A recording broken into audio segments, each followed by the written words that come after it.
विद्यार्थियों, last lecture में हम देख रहे थे कि रीढ़ की हड्डी पन्ना क्रमांक 36 पर रामस्वरूप और शंकर यानी उमा के पिता और युवक, इन दोनों में शंकर के बारे में बातचीत हो रही है और उसके कोर्स के बारे में।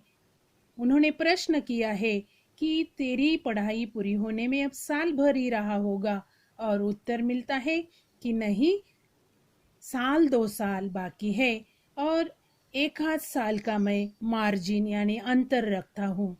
तो इसके बाद क्या होता है आज हम देखने वाले हैं। पन्ना क्रमांक 36 पर है। गोपाल प्रसाद अपनी आवाज और तरीका बदलते हुए, अच्छा तो साहब, फिर बिजनेस की बात हो जाए। रामस्वरूप चौंक कर, बिजनेस? समझकर, ओह अच्छा अच्छा, लेकिन जरा नाश्ता तो कर लीजिए। यानी विवाह तय करने आए हैं और शब्द का उपयोग हुआ है कि बिजनेस, यानी विवाह को वे बिजनेस मानते हैं। कौन? गोपाल प्रसाद। ये गोपाल प्रसाद जी कौन है? शंकर के पिताजी। और जब यह शब्द उमा के पिता सुनते हैं, रामस्वरूप सुनते हैं, तो वे चौंक उठते हैं और बाद में वे समझ जाते हैं कि किसके बारे में बातचीत शुरू हो रही है। और फिर वे कहते हैं कि पहले हम थोड़ा नाश्ता करेंगे। तो गोपाल प्रसाद आगे कहते हैं, यह सब आप क्या तकल्लुफ करते हैं? तकल्लुफ यानी शिष्टाचार। रामस्वरूप, है तकल्लुफ किस बात का? यह तो मेरी बड़ी तकदीर है कि आप मेरे यहाँ तशरीफ लाए। यानी रामस्वरूप उन्हें कहते हैं कि शिष्टाचार कैसा? यह तो मैं मेरा नसीब मानता हूँ। तकदीर यानी नसीब, नसीब मानता हूँ कि आप मेरे यहाँ तशरीफ लाए। तशरीफ लाना यानी विराजना या आसनस्थ होना। और फिर ऐसी बात कह के ये रामस्वरूप जी अंदर जाते हैं। गोपाल प्रसाद और शंकर की बात अब हो रही है, यानी बाप बेटे बात कर रहे हैं। और फिर वे कहते हैं गोपाल प्रसाद अपने लड़के से, क्यों, क्या हुआ? शंकर, कुछ नहीं। गोपाल प्रसाद, झुक कर क्यों बैठते हो? ब्याह तय करने आए हो। आगे का पैराग्राफ में पढ़ रही हूँ कि झुक कर क्यों बैठे हो, कमर सीधी करके बैठो। तुम्हारे दोस्त ठीक कहते हैं कि शंकर की बैकबोन। इतने में बाबू रामस्वरूप चाय की ट्रे लाकर मेज पर रख देते हैं।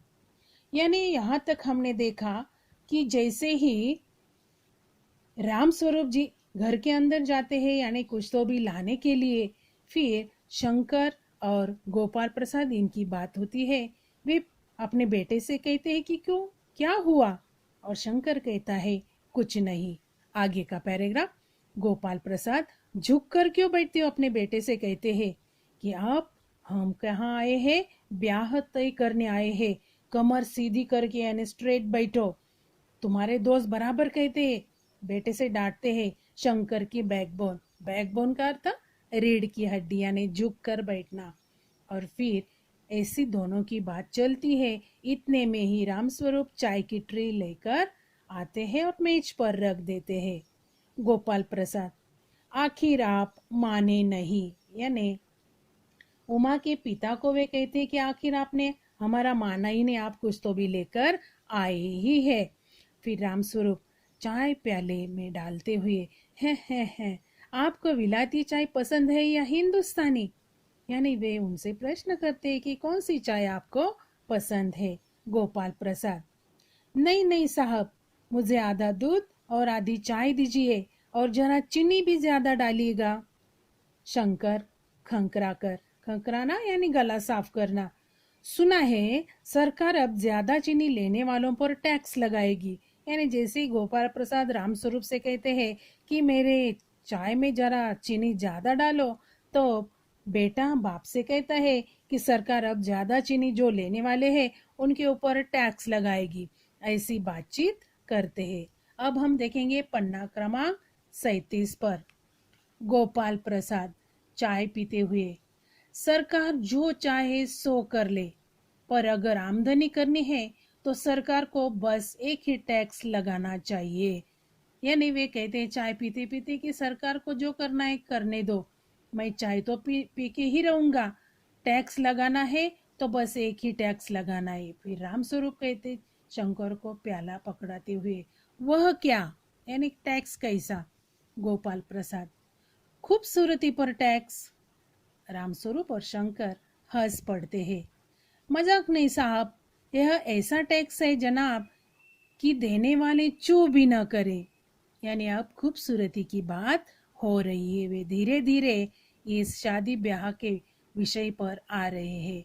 रामस्वरूप जोर से हंसते हुए, वाह वाह, खूब सोचा आपने।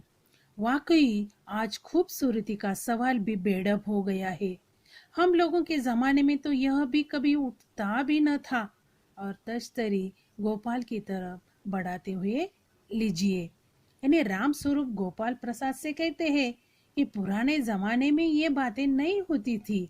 यानी ऐसा कभी भी नहीं हुआ था कि खूबसूरती के बाद ही शादी तय होती है। यानी खूबसूरती का सवाल भी बेढब हो गया है अभी।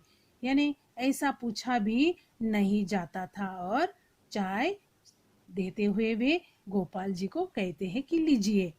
गोपाल प्रसाद समोसा उठाते हुए, यानी तश्तरी, यानी अपना हाथ में जो ट्रे है उसमें समोसा भी है खाने के लिए। फिर समोसा उठाते हुए गोपाल प्रसाद कहते हैं, कभी नहीं साहब, कभी नहीं। नेक्स्ट पैराग्राफ में पढ़ रही हूँ। गोपाल प्रसाद समोसा उठाते हुए, कभी नहीं साहब, कभी नहीं। रामस्वरूप शंकर की तरफ मुखातिब होकर, आपका क्या ख्याल है शंकर बाबू? शंकर, किस मामले में?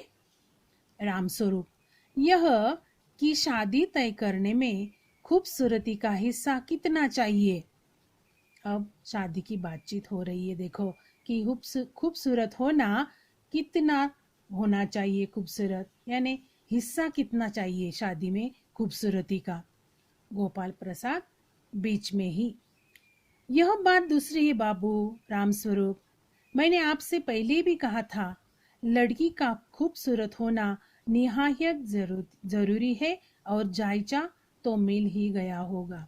यानी देखो वे क्या कहते हैं कि मैंने आपके घर आने से पहले ही आपको कहा था कि लड़की खूबसूरत होनी चाहिए। यानी उसका खूबसूरत होना निहायत यानी अत्यधिक जरूरी, और उसका जायचा, जायचा का अर्थ है कुंडली यानी जन्म पत्र, तो मिल ही गया होगा। Next paragraph. रामस्वरूप जी आगे क्या कहते हैं देखेंगे। जी, जायचे का मिलना क्या मुश्किल बात है, ठाकुर जी के चरणों में रख दिया, बस खुद ब खुद मिला हुआ समझिए। शंकर भी हंसता है, मगर गोपाल प्रसाद गंभीर हो जाते हैं। गोपाल प्रसाद, लड़कियों को अधिक पढ़ने की जरूरत नहीं है, सिलाई पुराई कर ले बस। यानी पढ़ाई की बात भी हो रही है कि लड़की ज्यादा पढ़ी लिखी नहीं होनी चाहिए। और पहले ही इन्होंने खूबसूरती का सवाल उठाया, उसके बाद कुंडली का यानी जन्म पत्र का सवाल उठाया, अब पढ़ाई की बात भी हो रही है। देखो पढ़ाई के बारे में आगे क्या होता है।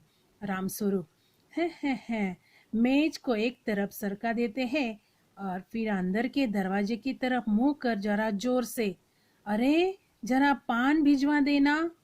यानी चाय नाश्ता हो गया, उसके बाद खाने के लिए पान भी चाहिए, इसलिए घर में आवाज देते हैं कि जरा पान भिजवा देना, अपनी पत्नी को आवाज देते हैं।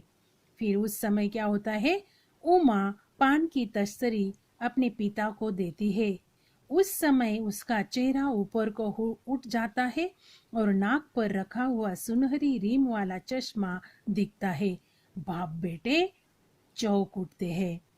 तो देखो यहाँ तक हमने देखा कि जैसे ही वे लड़की की बात कर रहे कि लड़की की खूबसूरत होना जरूरी है, उसकी कुंडली मिलना, जन्म पत्र मिलना आवश्यक है, लड़की उसको सिलाई पुराई आए तो इतना बस है। लेकिन जैसे ही लड़की पान लेकर आती है, अपने पिता को देती है, उसी समय दोनों बाप बेटे उसकी तरफ देखते हैं और उनकी नजरों में उसकी आंखों पर बैठा हुआ चश्मा नजर आता है और दोनों बाप बेटे चौंक उठते हैं। तो यहाँ तक हम आज रुकने वाले हैं। तो लड़की के बारे में आगे क्या बातचीत होगी वह हम नेक्स्ट वीडियो में देखेंगे। लेकिन बच्चों यहाँ तक जो पढ़ाया गया है इसके शब्दार्थ मैंने आपको दिए हैं, शब्दार्थों का लेखन कीजिए और पैराग्राफ भी दिया है, उसका भी लेखन और पठन अवश्य करना। आज के लिए इतना ही काफ़ी। धन्यवाद।